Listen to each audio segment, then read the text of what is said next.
इस वीडियो में हम आपको बताएंगे सदी के महानायक अमिताभ बच्चन से जुड़े हुए कुछ बहुत ही मज़ेदार किस्से। अमिताभ बच्चन जब फिल्म इंडस्ट्री में आए तो उस समय उनकी जो फ्रेंड सर्कल बनी उसमें उनके सबसे खास दोस्तों में से एक हुआ करते थे शत्रुघ्न सिन्हा। अमिताभ बच्चन उत्तर प्रदेश के इलाहाबाद शहर से आते थे और शत्रुघ्न सिन्हा बिहार पटना से। दोनों कास्ट फैमिली से बिलोंग करते थे, इसलिए इनकी दोस्ती बहुत अच्छी हो गई। शत्रुघ्न सिन्हा जो कि इंडस्ट्री में उस समय एक लेवल की स्टारडम अचीव कर चुके थे, वो एक बहुत ही फेमस विलेन हो चुके थे और ऐसे विलेन थे जिनके पर्दे पे आने पर लोग तालियां बजाते थे।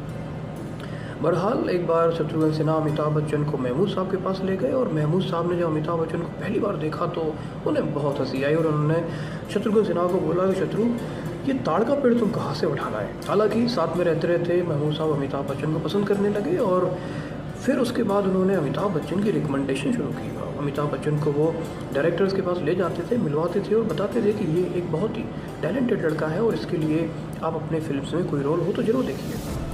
इसी तरह वो एक बार अमिताभ बच्चन को मनमोहन देसाई के पास ले गए। मनमोहन देसाई क्योंकि इन्होंने अमिताभ बच्चन के साथ बहुत सारी हिट फिल्म्स दी बाद में, लेकिन उसमें अमिताभ बच्चन नए थे। मनमोहन देसाई ने जब बच्चन साहब को देखा तो उन्हें बड़ी हंसी आई अमिताभ बच्चन की पर्सनालिटी देख के और उन्होंने कहा महमूद साहब को कि इनके लिए तो मेरे पास अगर कोई रोल है तो वो चिकन रोल है, फिल्म में तो कोई रोल नहीं है।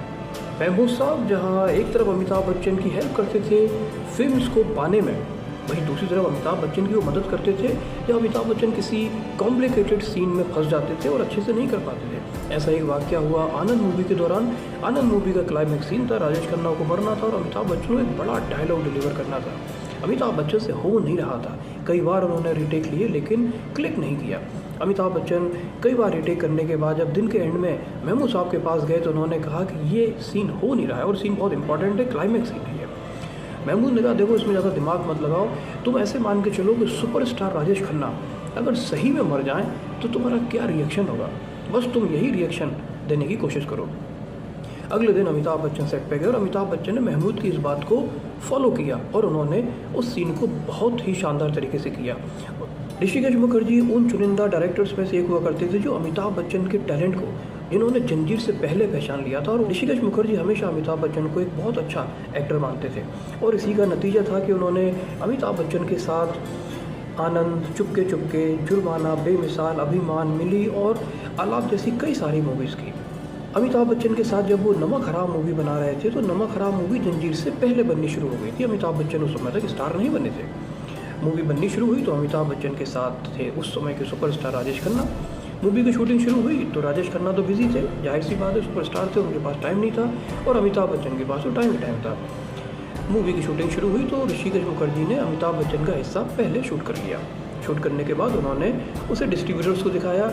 अमिताभ बच्चन को मूवी में देख के डिस्ट्रीब्यूटर्स काफ़ी परेशान हो गए और उनकी परेशानी का कारण था कि अमिताभ बच्चन थे फ्लॉप स्टार और ऋषिकेश मुखर्जी का कद बहुत बड़ा था इंडस्ट्री में, तो वो अमिताभ बच्चन की बुराई करने में डर रहे थे कि उन्हें इस बात का डर था कि ऋषिकेश मुखर्जी बुरा ना मान जाए कि जिस हीरो को उन्होंने फाइनल किया है, राजेश खन्ना के बराबर रोल दिया है, वो अच्छा नहीं है। हालांकि डिस्ट्रीब्यूटर्स ने फिर भी अपनी बात ऋषिकेश दा के सामने रखी और उन्होंने कहा कि ये जो आपका हीरो है अच्छा है, एक्टिंग अच्छी करता है, लेकिन इसका लुक देखिए, इसके बाल कानों को ढक लेते हैं और ये बंदर जैसा लगता है। हालांकि ऋषिकेश मुखर्जी ने इन बातों पर ध्यान नहीं दिया, उन्होंने अमिताभ बच्चन के साथ ही मूवी कंटिन्यू की। मूवी फाइनल हुई और मूवी बहुत बड़ी हिट साबित हुई और कल्ट मूवीज़ की लिस्ट में शामिल हो गई और ये दिखाता है कि ऋषिकेश मुखर्जी किस तरह अमिताभ बच्चन को पसंद करते थे और उनके टैलेंट पर यकीन करते थे। जंजीर मूवी हिट होने के बाद ऋषिकेश मुखर्जी बहुत खुश नहीं थे। उन्होंने अपने एक इंटरव्यू में कहा था कि अमिताभ बच्चन एक बहुत ही संजीदा कलाकार है और अब जंजीर के बाद वो एक्शन मूवीज़ करेंगे, वो वायलेंट मूवीज़ करेंगे और इंडस्ट्री ने एक बहुत ही सेंसिबल और सेंसिटिव एक्टर का मर्डर कर दिया है, उसको ख़त्म कर दिया है। अमिताभ बच्चन की जंजीर मूवी की भी बड़ी इंटरेस्टिंग स्टोरी है। सलीम जावेद ने इस मूवी की स्टोरी फाइनल की और जब वो मूवी की स्क्रिप्ट लिख रहे थे तो जाहिर सी बात है उनके दिमाग में हीरो घूम रहा था। सलीम जावेद ने अमिताभ बच्चन की परवाना और बॉम्बे टू गोवा मूवी देखी और उस मूवी के कुछ सीन्स में अमिताभ बच्चन उनको बहुत पसंद आए और उन्हें लगा कि उन्होंने जंजीर मूवी का हीरो ढूंढ लिया है। लेकिन ये बात वो प्रकाश मेहरा से कहने में डर रहे थे क्योंकि अमिताभ बच्चन फ्लॉप स्टार थे और इस मूवी को लेके वो लोग बहुत ज़्यादा पजेसिव थे कि ये मूवी बने और ये बड़ी हिट साबित हो। प्रकाश मेहरा उस समय के जो बड़े सक्सेसफुल स्टार्स थे उनके पास गए। सबसे पहले वो धर्मेंद्र के पास गए, लेकिन धर्मेंद्र उस समय समाधि मूवी में बिजी थे। उसके बाद प्रकाश मेहरा राजकुमार, राजेश खन्ना, दिलीप कुमार और देवानंद सभी के पास गए, लेकिन सभी ने इस मूवी में काम करने से मना कर दिया। बल्कि कुछ एक्टर्स ने यह भी कहा कि हम इस मूवी में काम कर सकते हैं अगर आप इसकी स्क्रिप्ट में थोड़े बहुत फेरबदल कर लें। प्रकाश मेहरा इस मूवी की स्क्रिप्ट को लेकर बहुत ज़्यादा कन्विंस्ड थे।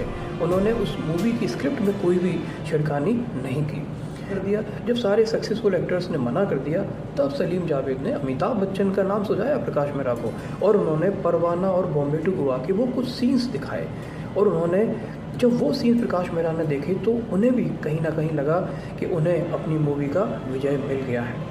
अमिताभ बच्चन से जुड़ा हुआ ये वीडियो आपको कैसा लगा कमेंट्स बॉक्स में मेंशन करके ज़रूर बताएं। और अगर अमिताभ बच्चन से जुड़ी हुई इसी तरह की इंटरेस्टिंग इन्फॉर्मेशन आप जानना चाहते हैं तो कमेंट बॉक्स में मेंशन करें और वीडियो आपके लिए लेके आऊँगा। जुड़े रहे हमारे साथ। Tata, bye bye.